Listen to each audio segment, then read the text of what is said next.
Good morning. आज का lesson है लेसन 2 एकता टूटने पर। ये क्लास 7 का दूसरा लेसन है एकता टूटने पर। जैसा कि चैप्टर का नाम ही हेडिंग ही हम देखते हैं एकता टूटने पर। तो यहाँ बात हुई है एकता की। सबको पता है कि यूनिटी में स्ट्रेंथ होता है। जब हम एक साथ होते हैं तो हमें ताकत होती है। जब अलग अलग हो जाते हैं तो हमारी ताकत क्या हो जाती है, डिवाइड हो जाती है। तो इस चैप्टर में भी उसके बारे में ही बताया गया है किस प्रकार एक साथ होने से हम किसी भी मुसीबत का सामना आराम से कर सकते हैं, और वहीं जब हम अलग अलग हो जाते हैं तो हमारी शक्ति भी क्या हो जाती है, डिवाइड हो जाती है, और हम उस मुश्किल का सामना आसानी से नहीं कर पाते और कभी कभी बिल्कुल ही नहीं कर पाते। तो इसी एकता पर बेस्ड ये स्टोरी है। बहुत ही इंटरेस्टिंग स्टोरी है। तो ये स्टोरी हम आज पढ़ेंगे। तो किसके बारे में स्टोरी है? सुनहरा मुर्गा अपनी तरह का एक ही था, इसलिए बहुत से कसाईयों की नज़र उस पर थी। काला बंदर भी अपनी तरह का एक ही था, इसलिए चिड़ियाघर के लोग उसे पकड़ने की कोशिश में थे। तो एक सुनहरा मुर्गा था। सुनहरा मुर्गा का मतलब बोलेंगे मतलब गोल्डन चमकीला टाइप एक मुर्गा था। उसके पर जो थे गोल्डन कलर के थे, जो कि बहुत ही अट्रैक्टिव थे, इसलिए सारे कसाई उसको पकड़ने के लिए लालच में थे। कसाई का मतलब जो चिकन काट के जो बेचते हैं उनको हम लोग बोलते हैं कसाई। तो वो जो है जितने भी कसाई थे वो उसके पीछे पड़े हुए थे कि कैसे वो मुर्गे को वहाँ से ले जाए।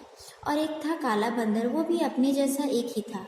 उनको वैसा बंदर उन्हें और कहीं नहीं देखा था, इसलिए चिड़ियाघर के लोग उसे पकड़ने की कोशिश करते थे ताकि उसे ले जाकर चिड़ियाघर में रख सके और उन्हें वहाँ से बहुत सारे पैसे मिल सके।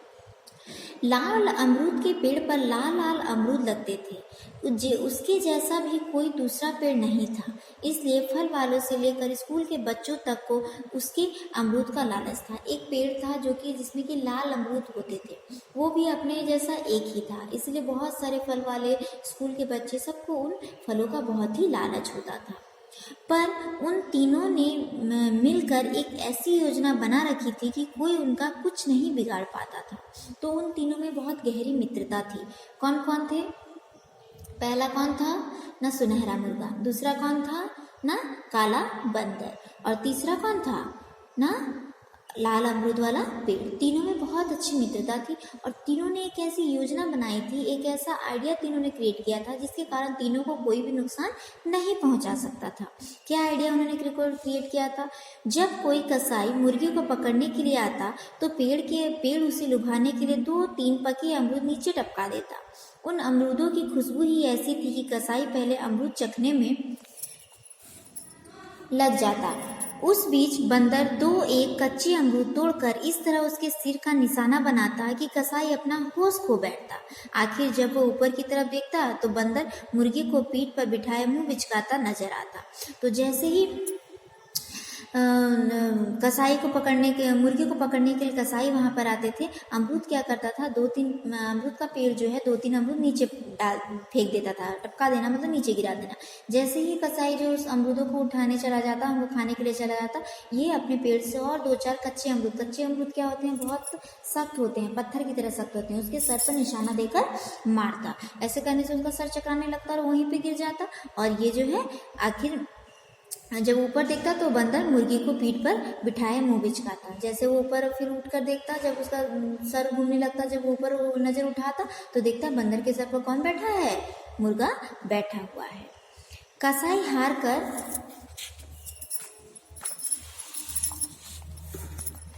वहां से चलने लगता तो उसे पता चलता कि उसका थैला भी गायब है। थैला सामान सहित पेड़ की सबसे ऊंची टहनी पर लटक रहा होता। साथ ही पेड़ साए साए करता उसकी हालत का मजा ले रहा होता। जब कसाई देखता है कि नहीं अब कुछ नहीं हो सकता, अब यहाँ से चले जाने में ही मेरी भलाई है, जब वहाँ से उठता तो देखता वो जो थैला लेकर आया था वो तो उसके पास है ही नहीं, वो वहाँ से गायब है। वो कहाँ पे है? ना पेड़ की सबसे ऊंची टहनी पर उसे लटका दिया गया है, और वो पेड़ जब हवा से साए साए कर रहा है तो उसका जो झोला था वो भी वहाँ पे साए साए कर रहा है, जैसे वो उस झोले का मजाक उड़ा रहा है। इस तरह कसाई से मुर्गा बच जाता था। जब चिड़ियाघर के लोग बंदर को घेरने के लिए आते तब पेड़ उसे अपनी पत्तियों और शाखाओं में छिपा लेता। जब बंदर को पकड़ने के लिए चिड़ियाघर के लोग आते थे तो पेड़ की जो शाखाएं थी, शाखाओं का मतलब होता है टहनियाँ, उनकी जो टहनियाँ होती हैं और पत्ते जो होते हैं वो घने पत्ते और घने टहनियाँ बंदर को अपने अंदर ही छुपा लेती थी। किसी की उस पर नजर नहीं पड़ती। नीचे मुर्गा जोर जोर से पंख फड़फड़ाकर इतनी धूल उड़ा देता कि उसके लिए वहां खड़े होकर सांस लेना मुश्किल हो जाता। आखिर वे वहां से हटने लगते तो पेड़ अपने सबसे पिलपिले अमरूद नीचे टपकाकर उन्हें फिसला देता। तो अगर चिड़ियाघर से लोग आते बंदर को पकड़ने के लिए तो वो क्या करता था, पेड़ की जो टहनियाँ थी और पत्ते थे वो बंदर को अपने अंदर छुपा लेती थी, और मुर्गा जो था वो नीचे इतनी धूल उड़ा देता था कि उस धूल में उनका वहाँ खड़े होना भी मुश्किल हो जाता था। और उसी समय वो कुछ पके अमरूद वहाँ से नीचे गिरा देता था। पके अमरूद में वो जब नीचे गिर जाते हैं तो बहुत ही स्लिपरी जैसा मतलब एक स्ट्रक्चर तैयार कर देते हैं। तो जब जैसे उसमें अगर पैर पड़े तो पैर उसमें फिसल जाता है। तो वैसे ही वैसे अमरूद नीचे गिरा देता जिससे कि उनके पैर उसके नीचे पड़ने से वो वहाँ पे फिसल जाए। वे किसी तरह गिरते पड़ते वहां से लौटते तो उन्हें पता चलता है कि उनका बंदर पकड़ने का जाल मुर्गे की चोंच में है। अब मुर्गा पेड़ की सबसे ऊंची टहनी पर बैठा है। थोड़ी दूर जाने पर उन्हें पीछे से मुर्गे की बांग सुनाई दे जाती। कुकड़ू कू लगता है जैसे मुर्गा उनका मजाक उड़ा रहा है। वो जो जाल लेकर आए होते हैं मुर्गा वो ले जाकर पेड़ के ऊपर चढ़ जाता है, और जब वो थोड़ी दूर चल जाते हैं तो मुर्गा कुकड़ू कू करके उनका जैसे मजाक उड़ा रहा हो। इसी तरह जब फल वाले या स्कूल के बच्चे पेड़ से अमरूद तोड़ने के लिए आते तब पहले उनका सामना बंदर से होता। बंदर इस तरह उनके इर्द गिर्द चक्कर काटता और उन्हें डराता कि उनका पेड़ के नज़दीक जाने का हौसला ही ना होता। तो जैसे ही कुछ फल वाले या फिर बच्चे पेड़ से अमरूद तोड़ने के लिए आते तो बंदर उनके इर्द गिर्द उनके चारों तरफ ऐसे घूमता, ऐसे उन्हें डरा देता कि वे पेड़ के नज़दीक जाने का और हिम्मत भी नहीं कर पाते थे। अगर उन लोगों के पास अपना कोई खाने पीने का सामान होता तो उसे भी चट कर जाता। अगर कुछ खाने पीने का भी सामान लाए होते हैं तो बंदर उसे भी खा जाता था। मौका लगने पर किसी के बाल नोच देता, किसी के कान उमेट देता। इतने पर भी वे लोग पेड़ के नज़दीक पहुंच जाते तो वहां उन्हें मुर्गा बेजान सा तड़पता नजर आता। अगर इतना होने के वहां अगर खाने पीने का सामान लाया हो तो वो भी खा जाता, किसी के सर पे चोट कर देता, किसी के कान मोड़ देता। ये सब बंदर करता था। इतना होने के बाद भी अगर नज़दीक आ जाते तो वहां आकर देखते थे कि मुर्गा वहां बेजान सा पड़ा होता था। मुर्गे की चोंच एक अमरूद में होती। जैसे ही अमरूद खाकर ही उसकी यह हालत हुई हो, वो वहाँ पे बेजान सा जैसे उसे कुछ हो गया है वैसा वहाँ पे पड़ा होता था और एक अमरूद को अपने चोंच के पास लगाए हुआ होता था, जैसा कि उसे देखकर ऐसा लगे कि ये अमरूद खाकर ही वो वहाँ पे ऐसा हो गया है। लोग बीमारी के डर से अमरूद तोड़ने का इरादा छोड़कर वहाँ से लौट पड़ते। लौटते हुए यह और पता चलता कि अमरूद के लिए जो टोकरी साथ लेकर आए थे वह बंदर के सिर पर है, और बंदर एक मस्खरे की तरह आवाजें पैदा करता पेड़ की सबसे ऊंची डाल पर बैठा टांगे हिला रहा है। तो जब वो देखते कि अरे ये तो ऐसा वहाँ पे वो सिचुएशन क्रिएट कर दिए होते हैं कि उन्हें ऐसा लगता है कि ये फल खाकर ही उस मुर्गे की तबीयत खराब हो गई है, वो बीमार हो गया है। तो लोग बीमारी के डर से वहाँ से चले जाते। जब वहाँ से लौटने लगते तो जो वो टोकरा लेकर आए थे वो बंदर ले गया होता है और अपने सर पे ले जाके मस्खरे जोकर की तरह वहाँ पे एक्टिंग कर रहा होता है और सबसे ऊपर डाल पर चल गया होता है और पैर टांग हिला हिला के उन्हें चिढ़ा रहा होता है। इस तरह वे मजे में दिन काट रहे थे। एक दिन घनघोर घटाएं घिर आई।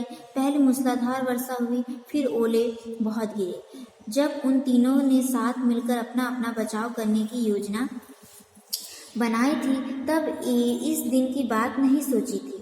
पेड़ अपनी जगह परेशान था। ओलों से उसके सब अमरूद नष्ट हुए जा रहे थे, लेकिन हर दिन सिचुएशन एक जैसा नहीं रहता। आज सिचुएशन में कुछ चेंजेस था। आज बहुत जोरों की मूसलाधार बारिश होने लगी थी।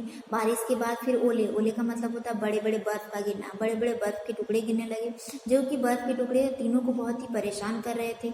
अमरूद में जब बर्फ के टुकड़े लग रहे थे तो अमरूद जो है नष्ट हो जा रहे थे। बंदर का अपनी जगह भीग भीग कर बुरा हाल था। ऊपर से ओलों की मार उसकी जान ले रही थी। बंदर भी पूरा भीग चुका था और ओले वो तो एक पत्थर के जैसा होते हैं, स्टोन के जैसा, वो जब उसे ठाए ठाए आकर उसे शरीर में लग रहे थे तो वो भी उसकी जान ले जा रहा था। मुर्गे की भी हालत खस्ता थी। वर्षा से भारी होकर उसके पंख ही नहीं खुल पा रहे थे। ऊपर से ओलों की झड़ी उस पर गोलियां दाग रही थी। मुर्गे के पंख भी पूरे गीले हो गए थे, जिसके कारण वो अपने पंख भी नहीं खोल पा रहा था।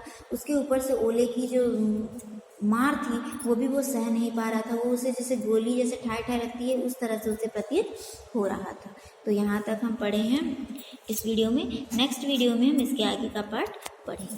Thank you.